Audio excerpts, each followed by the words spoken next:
who would you want BOXRAW to be? Who would you like to dress? Come on, I know, you know how they say they have a hit list? A fighter has a hit list who they want to fight. You have a dress list. Yeah. It's a good question. You know what's tricky about this question is that boxing is a small world. Okay. You know that. They'll be all like they say, like when Oscar De La Hoya says, if I say a name, they add another comma. Okay, never mind. I'll tell you who I would like to work with, and the difference is he has worn BOXRAW. You know, he's been spotted wearing the brand.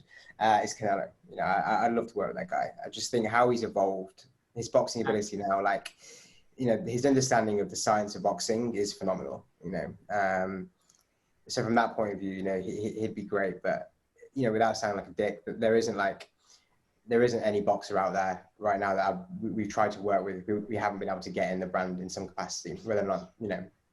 First of all, we don't pay for endorsements. You know, we haven't. No. But just them wearing it. Them wearing it, yeah. Like that's one of the best things about this. You know, I'm living my dream. I used to watch these guys on TV growing up, you know, and now I get to see them wearing something that I've created, and not even just see them wear it, but actually like get value from it. You know, something that we put time and energy into, and they're like, actually, you know, they make an active decision to wear that. You know, we don't pay them to wear it. If they wear it, they want to wear it. You know, and I think that's such a huge misconception with BOXRAW. That's why we get so many requests.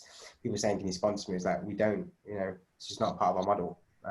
No, it's just that you wear it. And you know, when I wear it, they're like, "Oh my God, you know BOXRAW?" I'm like, "Yes, I do. Yes, I do." And I see that you're rocking the new logo, the new BOXRAW. Yeah, it kind of reminds me of Python, like a snake, the teeth.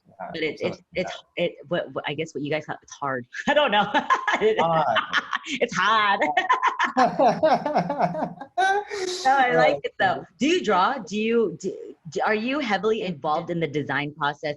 Can you draw and you? Yeah. So this logo took me like 6 months to make, and when I say 6 months, I don't mean like, you know, 2 minutes a day, 5 minutes a day, like a hardcore.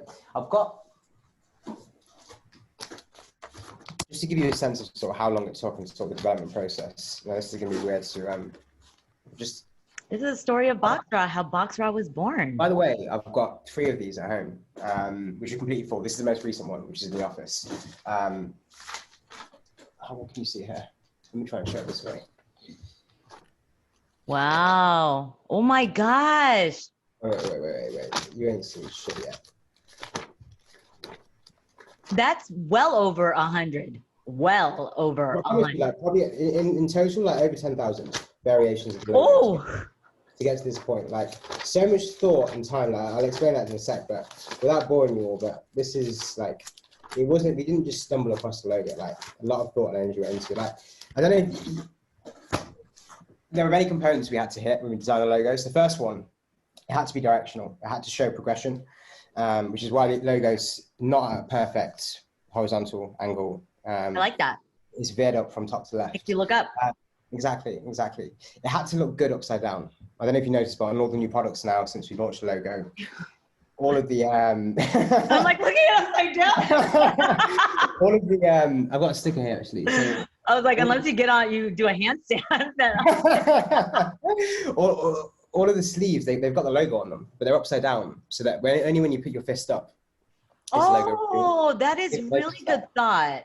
Yeah, so it has to look good upside down. The other thing is, we wanted 2 sharp points, no more than that, to make it easily identifiable. Okay. Identifiable. So you've got that one, and obviously that one. Other thing, which no one I think really realizes, is that it's a boxing glove. Do you know that? Hold on. It is like this. If you hold your left hand up like a boxing glove, imagine it's a thumb there. This bit is the thumb, and this bit is the top of the knuckle. So you imagine I'm trying to do this back to front. Oh, I see. Oh. See that? Imagine you got the thumb here. Like that. Okay. Yeah, exactly. So it's a boxing glove. But I didn't want it to be obvious, because when I was trying to get advice for the logo, everyone was like, "Oh, you do some boxing gloves." Like, I'm not doing fucking. Everyone does that. Everyone does that. Like, it's not. It couldn't be so heavily like obvious that it was a boxing glove. See, it would just put people off. You know, it was tacky. There had to be sort of our rendition, and finally, it had to look like a B. In some capacity. And there were various other things that went into it, but you know, a lot of time. You know, here's another notepad full of multiple Wow. versions. You're like me in notes, notes on notes on notes. Yeah. I bet you never told this story to anyone. Woo! I got the exclusive on it. And finally, you finally came down to one. Were you nervous to say this is the final? No. Once I did my hand drawing one, we then put it in. I'm going to bore you with the bullshit science about this, but I love stuff like this. Yeah, we put it into what's known as the golden circle ratio. It's a principle which, like, historically in design, like many famous sort of graphic designers have used to try and make something more memorable and iconic. And it's to do with how many sort of variations of angles and curves that you have that can make something easily recognizable. So Nike have used it in their logo. Apple have used it in their logo, and we had to use it in ours. So the premise is that this logo is made up of an amalgamation of up to 6 circles in terms of size. So it's just easier on the eye, easy to remember. So once the logo is done, we just plugged it into this like formula, if you like, tweaked a few things around to make it fit, and then Bob's your uncle, we got it. Wow. The birth of the official BOXRAW logo. I mean, I still like this one too.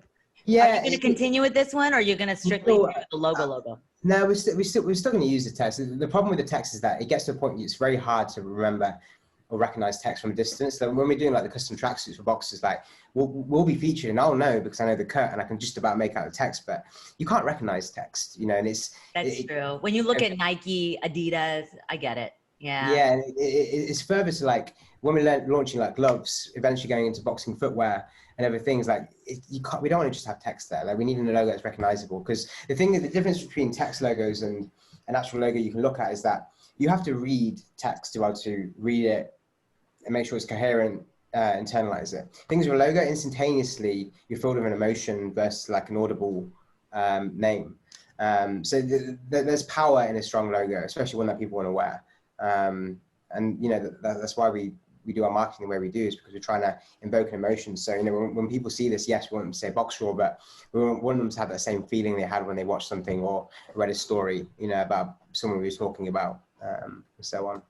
Wow, I love the story. I love the fact that you have notebooks on notebooks of where you came from, because eventually when you write your book, you can publish all of that. Your 10,000 let me see. Do you have the first one? Do you have the very, very first one that you ever drew in this book, or no? It's at home. This is the most recent notebook. So I've got 3 full notebooks at home. Oh my God, nothing similar to this at all. Like the complete opposites. I had never fucking clue what I was doing. That's, you know, anyone who's probably capable would have taken them maybe a month to do, but yeah, it took me 6. No, that's awesome. But it's quality control, and it's you need to love it. You need to love it because it's your name. It's your brand. Exactly. It's your